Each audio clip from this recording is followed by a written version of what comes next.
Subscribe करें और bell दबाएं ताकि कोई खबर रह न जाए।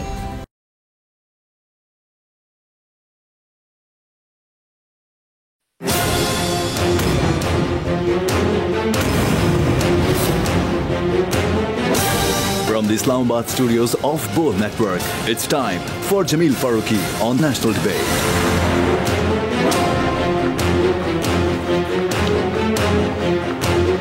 Good evening. Welcome to National Debate. अवाम, निज़ाम, सरकार, ये तीन इंटरकनेक्टेड चीज़ें हैं जो सिस्टम को आगे बढ़ाती हैं। निज़ाम अपने तई अपने अंदाज से चल रहा होता है, सरकार मुख्तलिफ जमातों के इत्तेहाद से या सादा अक्सरियत से या 2/3 मेजॉरिटी से बनती है, और जो अवाम है उनकी कोशिश होती है कि उनकी मर्ज़ी के मुताबिक निज़ाम बने ताकि सरकार मार से वजूद में आए और उसके बाद हालात बेहतर हों। पाकिस्तान में इस वक्त धमा चौकड़ी अवाम, निज़ाम और सरकार की चल रही है। अवाम, उनका कोई पुरसाने हाल नहीं है, नेचुरल क्लेमिटी होती है या फिर कोई नागहानी आफत आती है तो शहर के शहर डूब जाते हैं, जैसा कि आज लाहौर के अंदर देखा गया। सरकार की हालत देखी जाए तो सरकार जो वफाक में कर रही है उसके असरात आपको पहले आज़ाद कश्मीर में नज़र आए और आज उसके असरात गिलगित बल्तिस्तान के अंदर नज़र आए। इस सारी सूरत हाल के अंदर अवाम तो कहीं स्टैंड नहीं करते हैं। अवाम को नेशनली, इंटरनेशनली, इंटरनली और एक्सटर्नली हर लिहाज से मसाइल का सामना है। मसाइल से निकला कैसे जाए वो देखना होगा, और उसके ऊपर जब आपके जज्बात जो दीन से मुताल्लिक हैं, मजहब से मुताल्लिक हैं, वो मजरूह होना शुरू हो जाएं, आपका अपोनेंट चाहे वो बाहर बैठा हो या मुल्क के अंदर हो, वो आपके जज्बात मजरूह करना शुरू कर दे, तो फिर सवाल किससे किया जाए। आज गवर्नमेंट का एक अच्छा इनिशिएटिव था, उन्होंने स्वीडिश नाज़मुल उमूर को अपने पास बुलाया और दफ्तर खारजा में तलबी के बाद उनकी सख्त सरजनिश की गई और कहा गया कि जो स्वीडन के अंदर तौहीने कुरान पाक की गई है उसकी सख्त मजम्मत की जाती है। सिर्फ यहाँ तक बात नहीं रुकती, उसके बाद चीन की वजारत खारजा यानी उनके दफ्तर खारजा ने ट्वीट के जरिए चाइना के फॉरेन मिनिस्ट्री की तरफ से बाकायदा तौर पर स्वीडन के अंदर होने वाले इस वाक़े की शदीद तरीन अल्फाज में मजम्मत की है।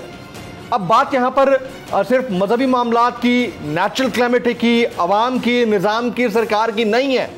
बात इस चीज़ की है कि आप एक मुल्क को रन कर रहे हैं, हुकूमत की बात है, रन कर रहे हैं, तो उसमें अवाम आपसे एक्सपेक्ट करते हैं कि उनकी दिल आज़ारी भी ना हो। अवाम आपसे एक्सपेक्ट करते हैं कि पारे बारिश में उन्हें डूबना भी ना पड़े। अवाम आपसे एक्सपेक्ट करते हैं कि वोट जिसको दिया है उसकी कदर की जाए। जीबी के अंदर मेजॉरिटी में कौन है, लेकिन आज जिस तरह से सहाफ़ियों को रोका गया, जिस अंदाज से वहाँ पर मेंबरान को रोका गया, उसके बाद सील कर दिया गया, उसके बाद हुक्म इम्तना आया, वो सारी चीज़ें हम सबके सामने हैं। तो इस सारी सूरत हाल में अवाम का आखिर बनेगा क्या? आज की नेशनल डिबेट में इसी पर बातचीत होगी। नेशनल डिबेट पर बात करने से पहले हम बात करेंगे ट्रेंडिंग टुनाइट की। ट्रेंडिंग टुनाइट आज का हमारा हैशटैग है #पॉलिटिकल क्राइसिस। #Political crisis. मुझे जमील फारूकी कहते हैं। आप मेरा प्रोग्राम नेशनल डिबेट बोल न्यूज़ पर मुलाजा करते हैं। ऑन द डिबेट टुनाइट आज के हमारे मुअज़्ज़ज़ मेहमान हैं अमीर जमात इस्लामी पाकिस्तान, पाकिस्तान के सीनियर रहनुमाओं में से एक, सीनियर सियासतदानों में से एक, जनाब सिराजुल हक साहब। मैं अमीर जमात इस्लामी पाकिस्तान जनाब सिराजुल हक साहब को नेशनल डिबेट में खुश आमदीद कहता हूँ। सिराजुल हक साहब, आपने वक्त निकाला, आपका बहुत बहुत शुक्रिया। वैसे तो आलमी इस्तेमार और दीगर मामलात का पाकिस्तान जैसे थर्ड वर्ल्ड को सामना है, लेकिन आज स्वीडिश नाज़मुल उमूर को दफ्तर खारजा तलब किया गया और शदीद सरजनिश की गई है जो स्वीडन में कुरान पाक की बेहुरमती का वाक़या पेश आया है। सबसे पहले तो आपके इनिशियल रिमार्क्स, क्योंकि आपने भी 7 मई को यौम मुज़म्मत मनाने की कॉल दे रखी है, जबकि हुकूमत पाकिस्तान ने भी उसी दिन का इंतखाब किया है। सिराजुल हक साहब। बिस्मिल्लाहिर्रहमानिर्रहीम। ये बहुत अजीम वाक़या है, अलमनाक वाक़या है, और ये कोई पहला वाक़या भी नहीं है, वाक़यात का एक तसलसल है। और गुज़श्ता एक अरसे से यूरोप में कुछ ऐसे ही जुनूनी लोग हैं जो कभी कुरान करीम को जलाने की जसारत करते हैं, कभी नबी मेहरबान सल्लल्लाहु अलैहि वसल्लम की शान में गुस्ताखियाँ करते हैं, कभी कार्टून बनाकर मुसलमानों की दिल आज़ारी करते हैं। और इसी तरह स्वीडन में ये जो वाक़या हुआ अफसोसनाक इसलिए है कि ये सरकारी सरपरस्ती में हुआ है, पुलिस के मौजूदगी में हुआ है, बाकायदा इजाज़त के साथ हुआ है। तो एक तरफ हमारे लाखों हुज्जाज कराम दुआएं मांग रहे थे सारी इंसानियत के लिए, और 2 अरब अबाउट मुसलमान ईद उल ज़ुहा पर हाजिर थे, ईद उल अज़हा के लिए तैयारियां कर रहे थे, नमाज के लिए, कुर्बानियों के लिए, और दूसरी तरफ ये घिनौना खेल जारी था। मैं समझता हूँ कि अब वक़्त आया है कि जो दुनिया भर के मुसलमान है वो एक आवाज़ होकर उन ताकतों से, उन क़ुव्वतों से, उन इस्तेमारी और साम्राज्यी लोगों से बात करे कि ये कोई लावारिस किताब नहीं है। 2 अरब मुसलमान इस पर मर मिटने के लिए तैयार है। ये हमारे दिल जलाए गए हैं, हमारी गैरत के लिए, हमारे ईमान के लिए एक चैलेंज है। हमारा तो यही मुतालिबा था कि 58 इस्लामी ममालिक अगर मिलकर जहाँ जहाँ स्वीडन के सफ़ीर हैं उनको निकाले, वहाँ से अपने सफ़ीरों को वापस बुला ले और उनका एक बाइकाट कर ले उनके मसनूआत का, और फिर अक़वाम मुत्तहिदा के सतह पर कानून साज़ी हो कि ये एक दहशतगर्दी है और जो भी उसका इर्तिकाब करे उसको सज़ा दी जाए। स्वीडन की हुकूमत से भी बात हो जाए कि उस वक़्त तक हम माफ़ नहीं करेंगे जब तक इन लोगों को सज़ा नहीं मिलती है। आज पाकिस्तान की हुकूमत ने यकीनन उनके नाज़िम उल उमूर को बुलाया, एहतजाज रिकॉर्ड करवाया, लेकिन ये एक नाकाफ़ी इक़दाम है। जमात इस्लामी ने भी बहुत सारे ममालिक के साथ राबिता किया है, बांग्लादेश के साथ, मलेशिया के साथ, इंडोनेशिया के साथ, कतर के साथ, जनूबी अफ्रीका के साथ, तुर्की भाइयों के साथ, कि हम आइंदा जुमे को आलमी सतह पर मिलकर और कुरान करीम के साथ इस वाक़े पर इकट्ठा एक आवाज़ उठाएंगे और मज़म्मत भी करेंगे, और मग़रिब को और ऐसे जुनूनी लोगों को एक इज्तिमाई पैगाम भी देंगे कि ये 2 अरब मुसलमानों का मसला है। ये किताब इंसानियत के लिए खैर का सरचश्मा है और ये अल्लाह का आखिरी पैगाम और आखिरी कलाम है। अगर हमने इसकी हिफाजत नहीं की, इसकी हिफाजत की ज़िम्मेदारी तो अल्लाह ताला ने ख़ुद उठा ली है, ख़ुद ले ली है, लेकिन हमारे लिए भी एक इम्तिहान है ईमान का, हमारी ज़मीर का। इसलिए मैं समझता हूँ और अपील भी करता हूँ कि एक पुरअमन अपने मुज़ाहिरों का एहतमाम हो जुमे के दिन, उस दिन तिलावत कलाम पाक भी हो, कुरान करीम के साथ अपनी मोहब्बत का इजहार भी हो, और उससे आगे बढ़कर चैलेंज यही है कि कुरान करीम को हम अपने अमल में, अपने अखलाक में, अपने किरदार में साबित करें कि हम जिंदा और चलने फिरने वाले कुरान नज़र आए।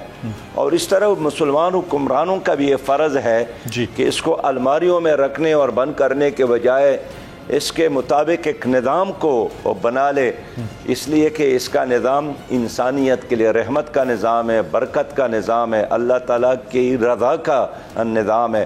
तो मैं समझता हूँ कि ये एक इम्तिहान है, अल्लाह ताला हमें इस इम्तिहान में सुरखरू करे। सिराजुल हक साहब, पहले तो थोड़ी सी दुरुस्तगी, नाचीज़ का नाम जमील फ़ारूकी है, क्योंकि आप सारा दिन लोगों से इंटरेक्शन करते हैं तो हो सकता है कि उसमें आपको याद ना रहा हो। दूसरा, आपने कहा कि बेहतर ये होगा कि एम्बेसडर्स को या सफारतकारों को, स्वीडिश सफारतकारों को मुल्क बदर किया जाए। आपने डायरेक्टली जमात की सतह पर यह मुतालबा रखा हुकूमत पाकिस्तान से, और आप किन किन ममालिक से ये तवक्को करते हैं कि इस अफसोसनाक वाक़े के बाद अब बस हो गई है मुसलमानों की? हम यकीनन तवक्को रखते हैं, इसलिए कि ये हुक्मरान बाउंड है कि मुसलमानों की जज्बात का, एहसासात की तर्जुमानी करे। जमात इस्लामी ने तो परसों भी स्वीडन सफारत खाने पर एक अज़ीम शान मुज़ाहिरा भी किया, उनके सफ़ीर को याददाश्त भी पेश की, और आइंदा आने वाले जुमे को इंशाअल्लाह ताला आलमी सतह पर प्रोग्रामात होंगे, पुरअमन प्रोग्रामात और पुरअमन मुज़ाहरे होंगे। लेकिन हुकूमतों का भी ये फ़र्ज़ है कि वो स्वीडन हुकूमत से बात कर ले, उनके सफ़ीर को अपने मुल्क से मुल्क बदर कर ले, वहाँ से अपने सफ़ीरों को वापस बुला ले, उनके मसनूआत का बाइकाट कर ले। इसलिए कि अगर हमने नबी मेहरबान सल्लल्लाहु अलैहि वसल्लम की शान में गुस्ताखी करने वालों और कुरान करीम को जलाने वालों और इस तरह इस जुर्म का इर्तिकाब करने वालों का हमने ख़ुद मुआसिबे का कोई निज़ाम नहीं बनाया तो हम अल्लाह के यहाँ भी जवाबदेह हैं और ये हुक्मरान फिर मुसलमानों के सामने भी जवाबदेह हैं। इसलिए मिलकर इस पर हमें प्रोग्राम करना चाहिए। ये एक मुल्क का मसला नहीं है, पूरी उम्मत का मसला है। इसलिए जमात इस्लामी ने अपनी सतह पर बहुत सारे ममालिक के साथ राबिता किया और इंशाअल्लाह ताला जुमे को कुरान करीम के अज़मत के लिए और स्वीडन में जो वाक़या हुआ है इसके ख़िलाफ़ मुज़ाहरे होंगे। सिराजुल हक साहब, ये जो स्वीडिश प्रोडक्ट के बायकॉट की कैंपेन है इसको जमात इस्लामी ने ऑफिशियल लेवल के ऊपर शुरू किया है या सिर्फ अभी ये आपकी तरफ से सजेशन है या आपकी तरफ से ये मशवरा है कि ये किया जा सकता है एहतजाज के तौर पर? देखिए, ये जो एहतजाज है इंशाअल्लाह ये तो होगा और कई ममालिक में जो हमारे दोस्त हैं वहाँ हमारे तहरीकात के साथ राबिता है तो वो इसको अरेंज करेंगे। जहाँ तक हुकूमत के करने का काम है तो हम हुकूमत से मुतालिबा कर रहे हैं। राइट, अब ज़रा आ जाते हैं ना अवाम पाकिस्तान के ऊपर टैक्सेस की भरमार और IMF का जो स्टैंड बाय एग्रीमेंट हुआ है उसके ऊपर आपका स्टांस बड़ा क्लियर रहा है। मैं मुसलसल पढ़ रहा था, आपने सख्त मुखालफत की है इस मुआहदे के बाद पाकिस्तानियों के ऊपर लगने वाले टैक्सेस और महंगाई के इज़्दिहाम की। मैं चाहूँगा कि इसको एक्सप्लेन कर दें पब्लिक के सामने कि आप लोग क्या समझते हैं कि ये होना चाहिए था या नहीं होना चाहिए था। हम बिल्कुल क्लियर है कि कर्ज़ों की बुनियाद पर जो मईशत कड़ी हो वो मसनूई ऑक्सीजन की तरह है कि मसनूई ऑक्सीजन पर किसी की लाइफ कायम हो। 22 बार ये तजुर्बा हुआ है और 22 बार ये नाकाम हुआ है। अभी हुकूमत झूठ बोल रही है, ये बिल्कुल मसनूई ऐलानात है, जाली ऐलानात है और इसके नतीजे में मज़ीद महंगाई आएगी और आप देखेंगे कि कर्ज़ों में मज़ीद इजाफा होगा। यानी ये IMF के साथ मुआहिदा क्या है? मज़ीद कर्ज़ा लेने की चाबी, मज़ीद कर्ज़ा लेने का एक सर्टिफिकेट, मज़ीद अपने आइंदा नस्लों के कंधों पर कर्ज़ों का बोझ रखने का एक मुआहिदा। इसलिए हुकूमत से हम चाहेंगे कि वो तमाम शराइत जो उन्होंने IMF के साथ तय की है पार्लियामेंट में पेश कर ले, कौम के सामने रखे और ये जो 23वां बार हम IMF की तरफ जा रहे हैं, मैं समझता हूँ कि जो तजर्बा 22 बार नाकाम हुआ है वो 23 बार वह कैसे कामयाब हो सकता है। इसके बजाय हमें मैनेजमेंट की तरफ आना चाहिए था। हुकूमत को चाहिए था कि कंट्रोल करे करप्शन को, ख़त्म करे करप्शन को, अपने मराहत वापस कर ले, अपने मैनेजमेंट को बेहतर बना ले और मुल्क के अंदर जो ख़ुद पोटेंशल मौजूद है मादनियात की सूरत में, 1000 किलोमीटर साइल की सूरत में, बेहतरीन ज़री ज़मीनों की सूरत में और उससे बढ़कर ज़बरदस्त और बासलाहियत नौजवानों की सूरत में, इसको बरोकार लाएँ। लोग तो बाहर भाग रहे हैं, 60-60 लाख रुपया देकर मौत ख़रीद रहे हैं, बाहर भाग रहे हैं, समंदरों में डूब रहे हैं। तो ये कौन लोग हैं? सारे वही लोग हैं जो पाकिस्तानी हैं। आप देखें हर सफारत खाने के आगे हमारे बासलाहियत नौजवानों की कतारें आपको नज़र आएंगे। ये सब के सब वही लोग हैं जो अक्सर बेहतरीन तालीम याफ्ता लोग हैं, स्पेशलाइज्ड लोग हैं, डिग्री होल्डर लोग हैं, मुल्क से भाग रहे। तो मैं समझता हूँ कि अपने नौजवानों को अपॉर्चुनिटी दे, अच्छा माहौल दे दे। हमें कर्ज़ों की बजाय अपने मामलात को बेहतर बनाने की ज़रूरत है। ये मुझे ख़ुद वर्ल्ड बैंक के नायब सदर मिको मिशी ने बताया था जी कि कर्ज़ों की बुनियाद पर कोई तरक्की नहीं कर सकता। उसने बताया कि वर्ल्ड बैंक और कौमों का ताल्लुक़ ऐसा है जिस तरह एक गधा गाड़ी का मालिक और गधे का होता है। वो कभी भी गधे को न भाई बनाता है, न बाप बनाता है, न दोस्त बनाता है। वो इतना चारक कहलाता है कि वो ज़िंदा रहे और कल उसके काम आए। इसलिए हमारी दीन में तो कर्ज देने में तो खैर सवाब है कि एक मजबूरी को दूर करने के लिए आप कर्ज दे दे, लेकिन कर्ज लेने वालों की कभी हौसला अफजाई नहीं की गई। उसके बदले हुजूर सल्लल्लाहु अलैहि वसल्लम ने नौजवान के हाथ में कुल्हाड़ी तमाई और रस्सी दी कि जाकर इससे काम करे और कर्ज़े और खैरात की बजाय मेहनत करके अपने घर को आबाद करे। तो मैं समझता हूँ कि हमें अपने नौजवानों पर एतमाद करना चाहिए, उस पर फोकस करना चाहिए, उसके हौसला अफजाई करना चाहिए, उसको वसाइल देना चाहिए, उसको बेहतरीन माहौल देना चाहिए और अपने गैर तरक्याती अखराजात को कम करे, करप्शन को कम करे।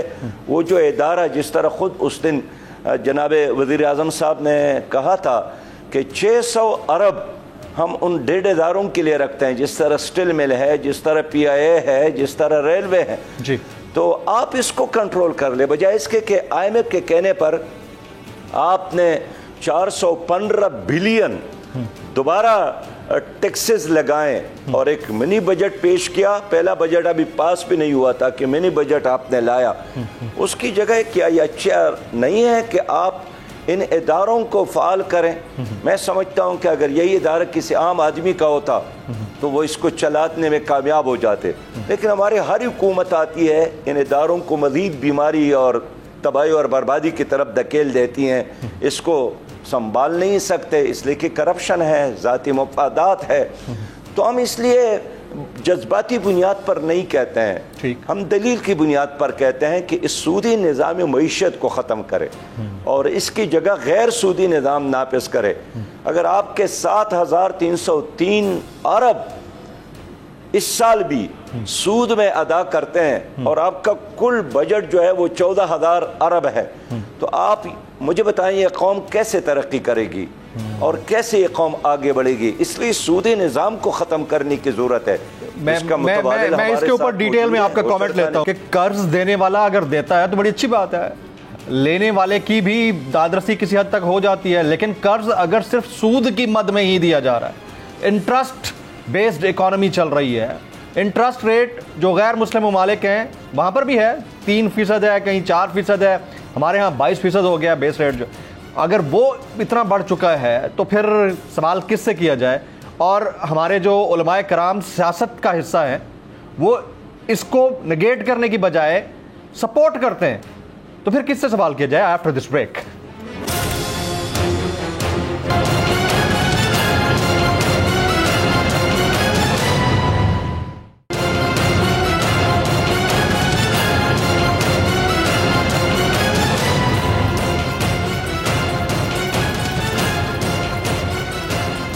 Welcome back. मैं अमीर जमात इस्लामी पाकिस्तान जनाब मोहतरम सिराजुल हक साहब को प्रोग्राम में खुश आमदीद कहता हूँ।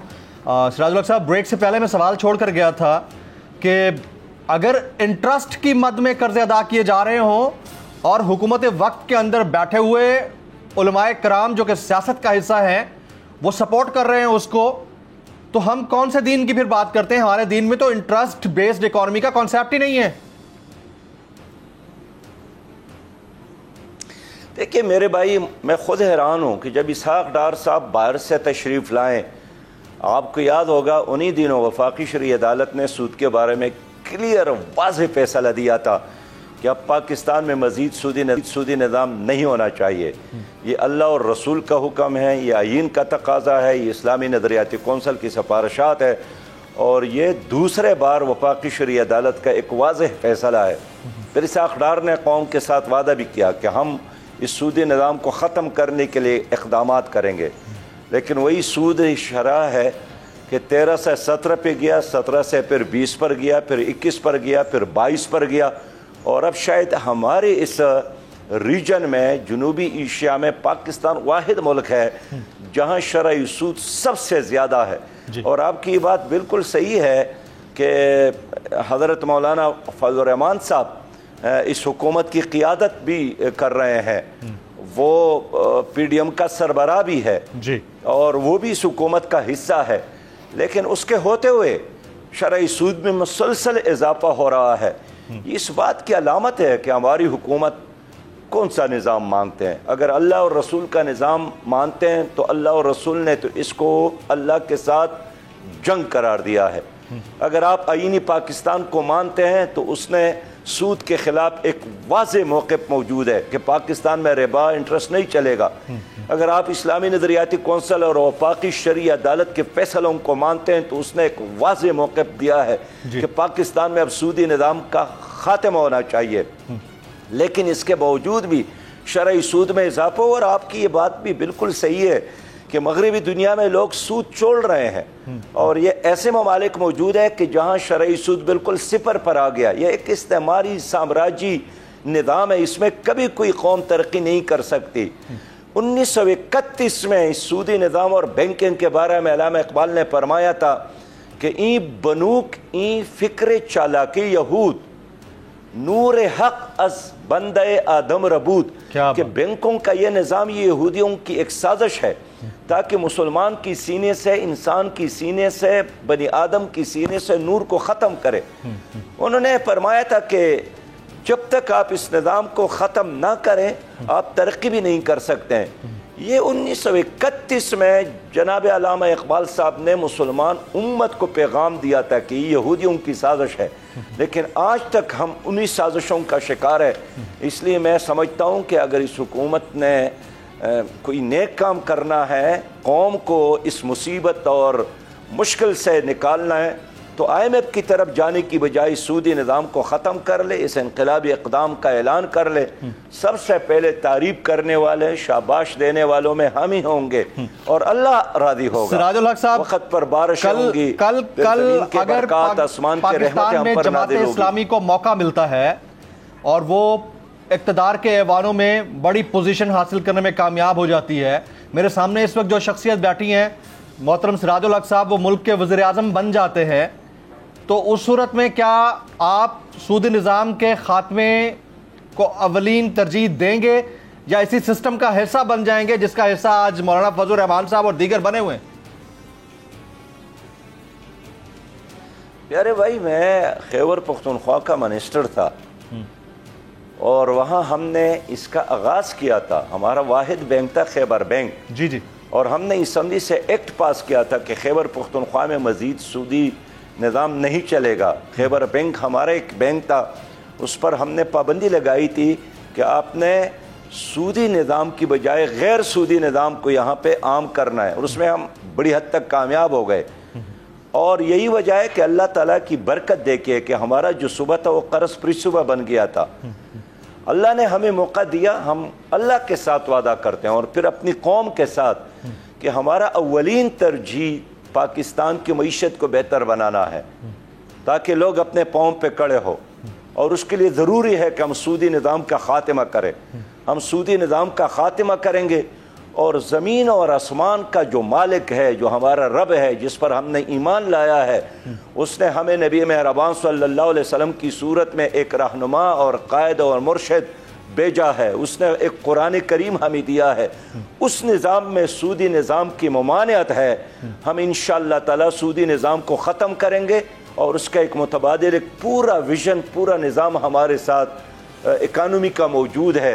इंशाअल्लाह ताला हम कुरान और सुन्नत के रोशनी में उसी इस्लामी इकानमी और इस्लामी निज़ाम मईशत का निज़ाम नाफिज करेंगे।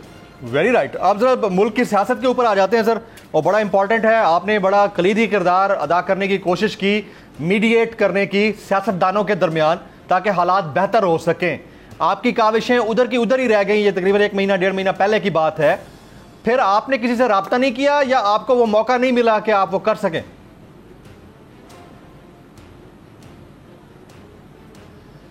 देखिए, हमने यकीनन कोशिश की कि जो जहरीली पोलराइजेशन है इसका ख़ात्मा हो, और हमारी ये कोशिश थी कि हम सब मिलकर एक ऐसे तारीख़ पर मुत्तफ़िक़ हो जाए कि जिस पर इलेक्शन हो और इलेक्शन के नताइज सबको काबिल कबूल हो।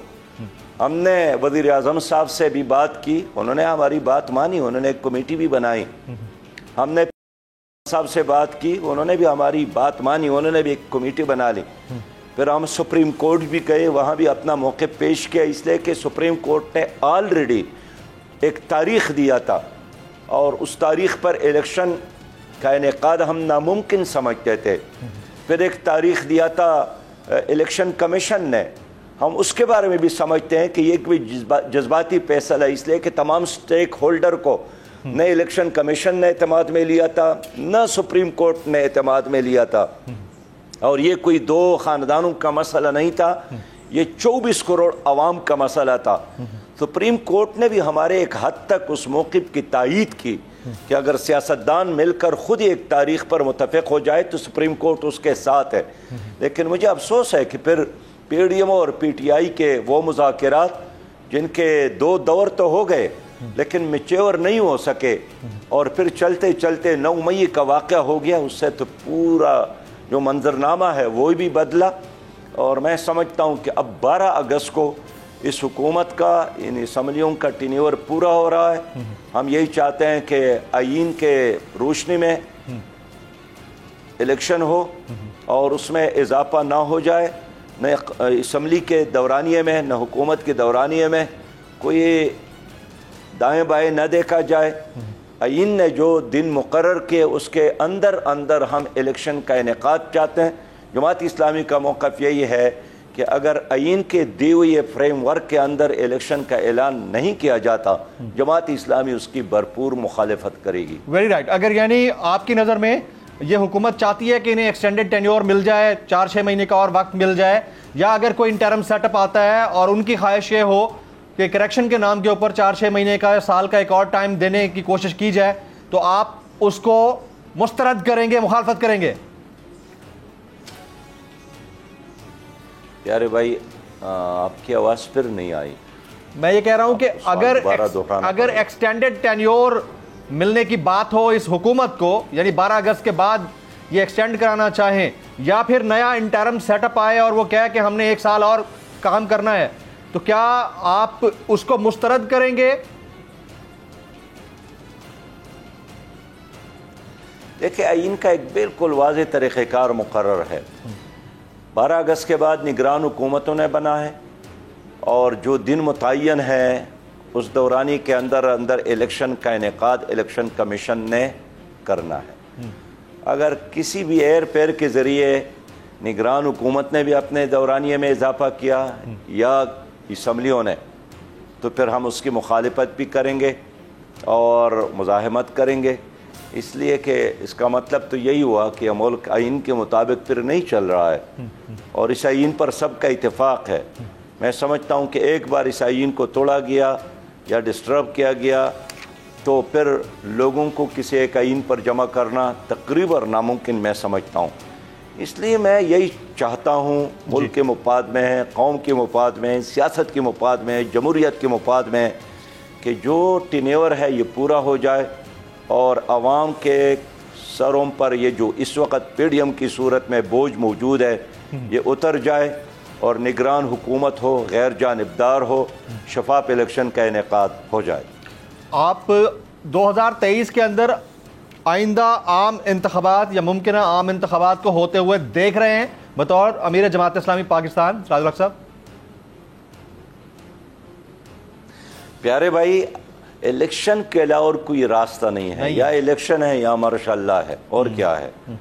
इमरजेंसी और प्लस इमरजेंसी और मार्शल्ला, हम इन तमाम चीज़ों के बारे में एक ही बात करते हैं कि पाकिस्तान का एक आइन है, इसके मुताबिक इलेक्शन का इनेकाद हो और 2023 में ज़रूर इलेक्शन होगा। एक स्टेटमेंट है मेरे सामने, आपके सामने रखता हूँ। हाफिज नईम उर रहमान साहब को पीपल्स पार्टी फोबिया का लाइलाज मर्ज लाहक हो गया है, ये सईद गनी साहब फरमाते हैं। इसके अलावा मुतअद्दिद रहनुमाओं ने जनाब हाफिज नईम उर रहमान साहब को इसी तरह के मर्ज के लाहक होने का शिकार करार दिया है। Your comment on this sir? देखिए, कराची में इलेक्शन हुआ, अवाम ने एतमाद किया हम पर, इस पर हम कराची के अवाम का शुक्रिया अदा करते हैं। और फिर दूसरे लोगों ने भी हमारी हिमायत का ऐलान किया, PTI के वहाँ के कौंसलर ने, चेयरमैन ने, और इस तरह मजमूई वोट फिर 9 लाख बनते थे। पीपल पार्टी को कराची में सिर्फ 3,25,000 वोट मिले हैं जी। फिर उनके चेयरमैन की तादाद 155 और हमारे 193 से ज़्यादा। उसके बावजूद यानी एयर पेयर के ज़रिए उन्होंने अपने मेयर मुसल्लत किया है जिसको कराची के अवाम ने मुस्तरद किया है और उनका मेयर नहीं चलेगा। ये जो मेयर का नोटिफिकेशन इलेक्शन कमीशन के ज़रिए उनने जारी भी करवाया है, मैं समझता हूँ कि ये नोटिफिकेशन उनके लिए एक गले में फंदा बनेगा। कैसा निज़ाम चलेगा, कैसे वो अपने इजलास बुलाएंगे जब वो ख़ुद मिनॉरिटी में होंगे, अक़लियत में होंगे और मेजॉरिटी उसके दूसरे तरफ बैठी हो, तो कैसा ये निज़ाम चलेगा। इसलिए हमारा अब भी यही मुतालबा है कि तमाम चेयरमैन को बुलाया जाए इलेक्शन कमीशन के तहत और उनको दोबारा मेयर मुंतखब करने का मौका दिया जाए। इल्ज़ामात लगाने से, बुरा बुला कहने से, गाली गलोच से मसाइल हल नहीं होंगे। रियलिटी है, जमात इस्लामी है, उसको तस्लीम किया जाए। इससे कराची का मसला हल होगा, सिंध का मसला भी हल होगा। एक और रियलिटी भी है सर, और वो रियलिटी है पाकिस्तान में करप्शन जैसे अफरीद की मौजूदगी। अभी सदर मुमलिकत हज पे गए हुए हैं, उनकी गैर मौजूदगी में चेयरमैन सेनेट जो कि कायम मकाम सदर हैं, उनसे ऑर्डिनेंस पास करा लिया गया नैब तरमीमी एक्ट के हवाले से, और आपके सामने है कि उसमें क्या तब्दीलियाँ की गई। यानी रिमांड जो 15 दिन का था वो 30 दिन का हो जाएगा, और इसके अलावा और बहुत कुछ। वो नैब जिससे मुतालिक कल को सियासतदान कहते थे कि इसका वजूद नहीं होना चाहिए, अब उसी को दोबारा से सियासी मकासद के लिए इस्तेमाल किया जा सकता है, और तरामीम के ज़रिए बड़े बड़े लोगों को फ़वायद पहुँचाए गए हैं। आपको भी अंदाज़ा है इस चीज़ का, इसके ऊपर आप क्या कहना चाहेंगे सर? Last question. मैं बिल्कुल कहना चाहता हूँ, देखिए एक तो पार्लियामेंट मौजूद है सर, आइडियल तो यही है, बेहतर रास्ता यही है कि आप एक कानून में अगर तब्दीली चाहते हैं, एक निज़ाम में बेहतरी चाहते हैं और आपके साथ दलाइल है, आप इसको मुल्क और कौम के लिए बेहतर समझते हैं, आप उसको करप्शन के ख़ात्मे के लिए बेहतर समझते हैं, तो आपके साथ पार्लियामेंट तो मौजूद है। एक ऐसा पार्लियामेंट जिसमें आपकी वाज़ेह अक्सरियत है, जहाँ इस वक्त कोई अपोजिशन भी नहीं है एक आधा रुकन के अलावा, मौलाना अब्दुल अकबर चतराली के अलावा, जो कौमी असम्बली में हैं और सेनेट में जनाब मुश्ताक अहमद ख़ान साहब है। तो अगर आपका पार्लियामेंट में अक्सरियत मौजूद है, फिर आप अपने सजेशन को लाएं पार्लियामेंट में, वहाँ से पास करवाएं, पूरी कौम उसका साथ देगी। लेकिन वैसे भी ऑर्डिनेंस के ज़रिए निज़ाम चलाना ये एक जमहूरियत के लिए मौत हमेशा साबित होती है। लेकिन फिर वो सदर है भी नहीं और वो हज पर गए हैं, उसको गनीमत समझकर इस मौके को आपने फिर उसको इस्तेमाल किया। और फिर मेरे भाई आपने यही देखा है कि पीपल्स पार्टी के ज़माने में कवानीन बनाए गए, फिर ख़ुद उसी कवानीन के शिकार भी हो गए। फिर मुस्लिम लीग ने ऐसे कवानीन बनाए, फिर वही उनके लिए पंदा बन गया। आज भी उन्होंने जो नैब में किया, यही वो पंदे हैं जो खुद ही तैयार करते हैं। ये मुल्क में करप्शन के ख़ात्मे के लिए नहीं, ये सिर्फ और सिर्फ अपने मुफादात के लिए, सियासी मकासद, केस और फ़र्द को देख कर जब निज़ाम बनाया जाता है, मेरे ख्याल में वो निज़ाम इसलिए फिर चलता भी नहीं है। तो मैं समझता हूँ कि पार्लियामेंट को बाईपास करना ये हकीकत में जमहूरियत की नफ़ी है। एब्सोल्युटली राइट जनाब सिराजुल हक साहब, अमीर जमात इस्लामी पाकिस्तान, एक्सक्लूसिवली हमारे लिए वक्त निकाला, का बहुत बहुत शुक्रिया।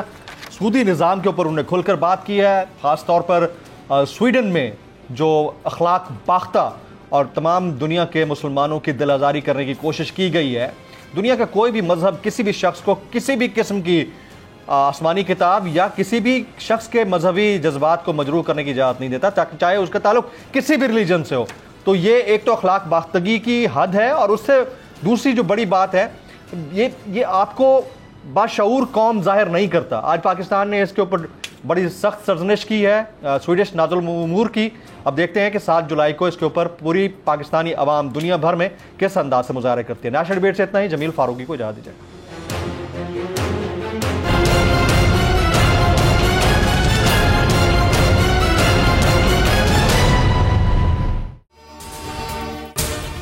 अगर आपको ये वीडियो पसंद आई हो तो सब्सक्राइब कीजिए और बेल आइकन जरूर हिट कीजिएगा।